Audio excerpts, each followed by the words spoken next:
Dagon by H.P. Lovecraft. I am writing this under an appreciable mental strain, since by tonight I shall be no more. Penniless, and at the end of my supply of the drug which alone makes life endurable, I can bear the torture no longer, and shall cast myself from this garret window into the squalid street below. Do not think from my slavery to morphine that I am a weakling or a degenerate. When you have read these hastily scrawled pages, you may guess, though never fully realize, why it is that I must have forgetfulness or death. It was in one of the most open and least frequented parts of the broad Pacific that the packet of which I was supercargo fell a victim to the German sea raider. The Great War was then at its very beginning, and the ocean forces of the Hun had not completely sunk to their later degradation, so that our vessel was made a legitimate prize, whilst we of her crew were treated with all the fairness and consideration due us as naval prisoners.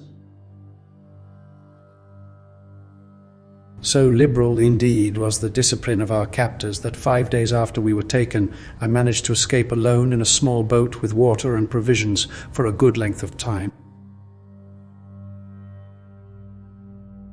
When I finally found myself adrift and free, I had but little idea of my surroundings. Never a competent navigator, I could only guess vaguely by the sun and stars that I was somewhat south of the equator. Of the longitude I knew nothing, and no island or coastline was in sight. The weather kept fair, and for uncounted days I drifted aimlessly beneath the scorching sun, waiting either for some passing ship or to be cast on the shores of some habitable land. But neither ship nor land appeared, and I began to despair in my solitude upon the heaving vastnesses of unbroken blue. The change happened whilst I slept. Its details I shall never know, for my slumber, though troubled and dream-infested, was continuous. When at last I awaked, it was to discover myself half sucked into a slimy expanse of hellish black mire, which extended about me in monotonous undulations as far as I could see, and in which my boat lay grounded some distance away. Though one might well imagine that my first sensation would be of wonder at so prodigious and unexpected a transformation of scenery, I was in reality more horrified than astonished. For there was in the air and in the rotting soil a sinister quality which chilled me to the very core.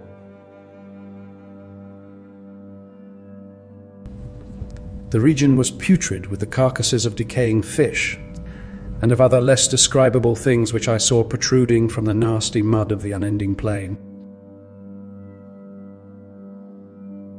Perhaps I should not hope to convey in mere words the unutterable hideousness that can dwell in absolute silence and barren immensity. There was nothing within hearing and nothing in sight save a vast reach of black slime. Yet the very completeness of the stillness and the homogeneity of the landscape oppressed me with a nauseating fear. The sun was blazing down from a sky which seemed to me almost black in its cloudless cruelty,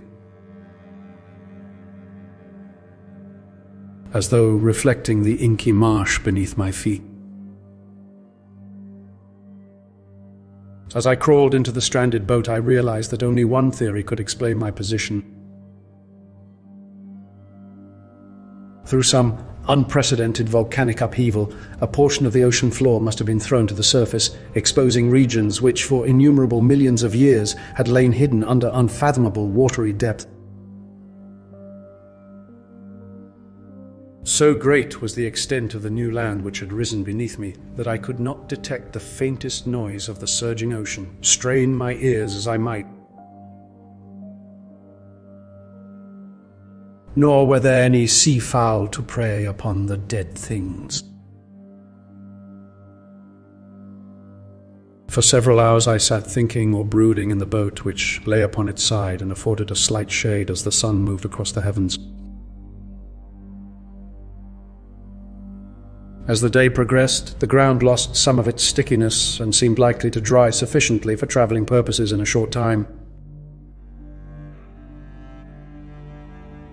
That night I slept but little, and the next day I made for myself a pack containing food and water, preparatory to an overland journey in search of the vanished sea and possible rescue. On the third morning I found the soil dry enough to walk upon with ease. The odour of the fish was maddening.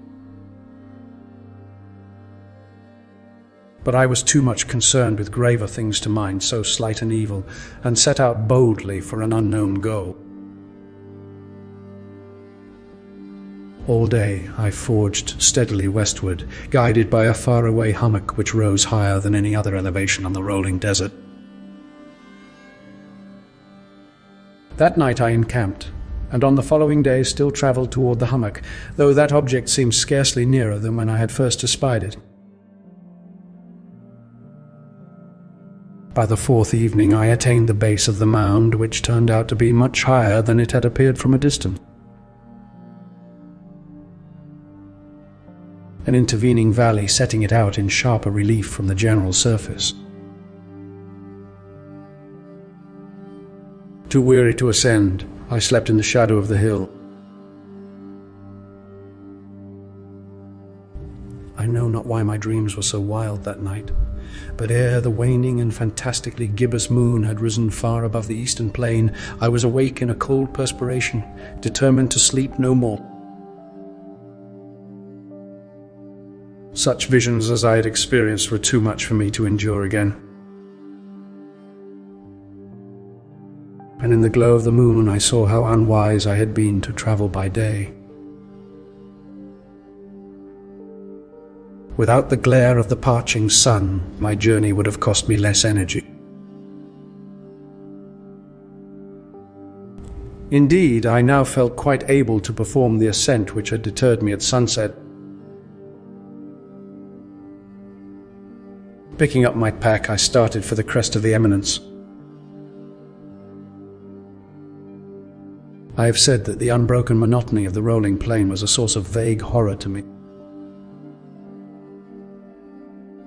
But I think my horror was greater when I gained the summit of the mound and looked down the other side into an immeasurable pit or canyon whose black recesses the moon had not yet soared high enough to illumine.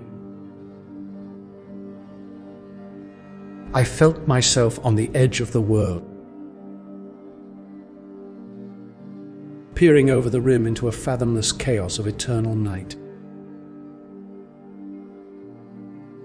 Through my terror ran curious reminiscences of Paradise Lost and of Satan's hideous climb through the unfashioned realms of darkness.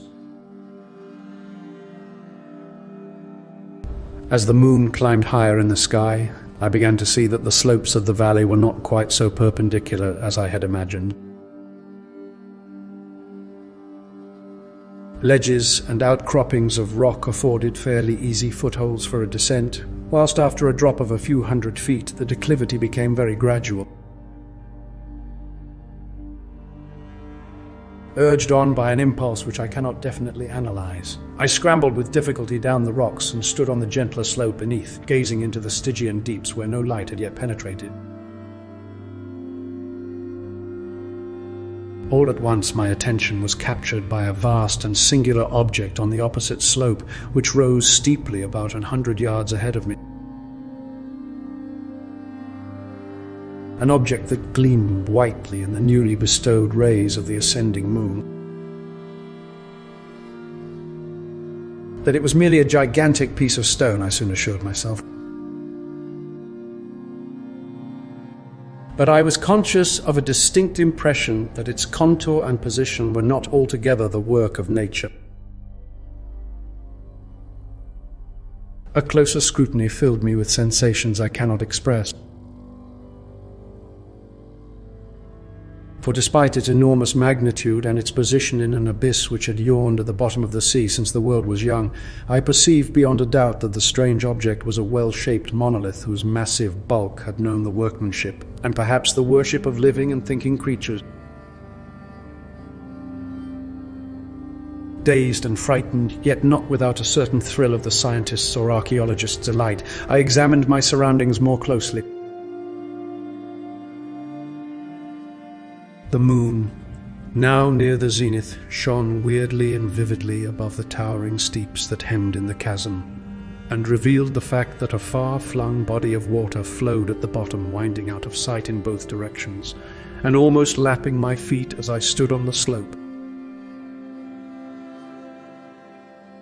Across the chasm, the wavelets washed the base of the Cyclopean monolith, in whose surface I could now trace both inscriptions and crude sculptures. The writing was in a system of hieroglyphics unknown to me and unlike anything I had ever seen in books, consisting for the most part of conventionalized aquatic symbols such as fishes, eels, octopi, crustaceans, mollusks, whales, and the like. Several characters obviously represented marine things which are unknown to the modern world, but whose decomposing forms I had observed on the ocean-risen plain. It was the pictorial carving, however, that did most to hold me spellbound. Plainly visible across the intervening water on account of their enormous size were an array of bas-reliefs whose subjects would have excited the envy of a dog. I think that these things were supposed to depict men, at least a certain sort of men. Though the creatures were shewn disporting like fishes in the waters of some marine grotto or paying homage at some monolithic shrine which appeared to be under the waves as well. Of their faces and forms I dare not speak in detail, for the mere remembrance makes me grow faint. Grotesque beyond the imagination of a Poe or a Bulwer, they were damnably human in general outline despite webbed hands and feet, shockingly wide and flabby lips, glassy, bulging eyes, and other features less pleasant to recall. Curiously enough, they seem to have been chiseled badly out of proportion with their scenic background. For one of the creatures was shewn in the act of killing a whale represented as but little larger than himself. I remarked, as I say, their grotesqueness and strange size, but in a moment decided that they were merely the imaginary gods of some primitive fishing or seafaring tribe. Some tribe whose last descendant had perished eras before the first ancestor of the Piltdown or Neanderthal man was born.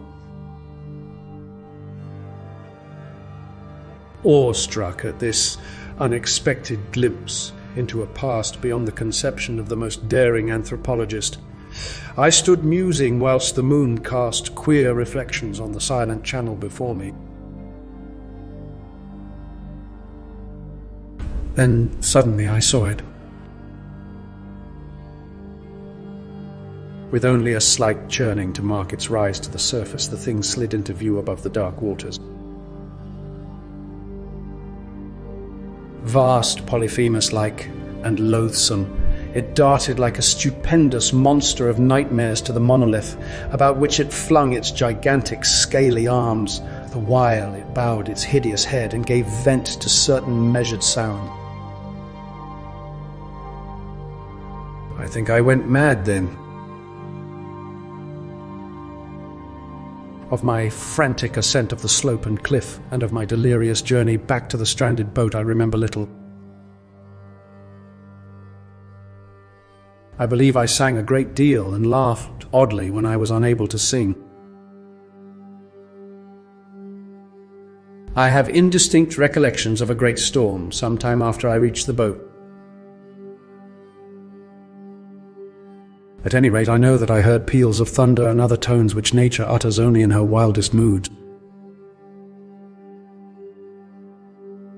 When I came out of the shadows, I was in a San Francisco hospital, brought thither by the captain of the American ship which had picked up my boat in mid-ocean. In my delirium I had said much, but found that my words had been given scant attention. Of any land upheaval in the Pacific, my rescuers knew nothing. Nor did I deem it necessary to insist upon a thing which I knew they could not believe. Once I sought out a celebrated ethnologist and amused him with peculiar questions regarding the ancient Philistine legend of Dagon, the fish god. But soon perceiving that he was hopelessly conventional, I did not press my inquiries. It is at night, especially when the moon is gibbous and waning, that I see the thing. I tried morphine, but the drug has given only transient surcease and has drawn me into its clutches as a hopeless slave. So now I am to end it all, having written a full account for the information or the contemptuous amusement of my fellow men. Often I ask myself if it could not all have been a pure phantasm, a mere freak of fever as I lay sun-stricken and raving in the open boat after my escape from the German man-of-war. This I ask myself, but ever does there come before me a hideously vivid vision in reply. I cannot think of the deep sea without shuddering at the nameless things that may at this very moment be crawling and floundering on its slimy bed, worshipping their ancient stone idols and carving their own detestable likenesses on submarine obelisks of water-soaked granite. I dream of a day when they may rise above the billows to drag down in their reeking talons the remnants of puny war-exhausted mankind. Of a day when the land shall sink and the dark ocean floor shall ascend amidst universal pandemonium.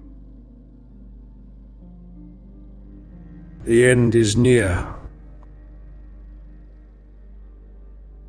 I hear a noise at the door, as of some immense slippery body lumbering against it. It shall not find me. God, that hand! The window. The window.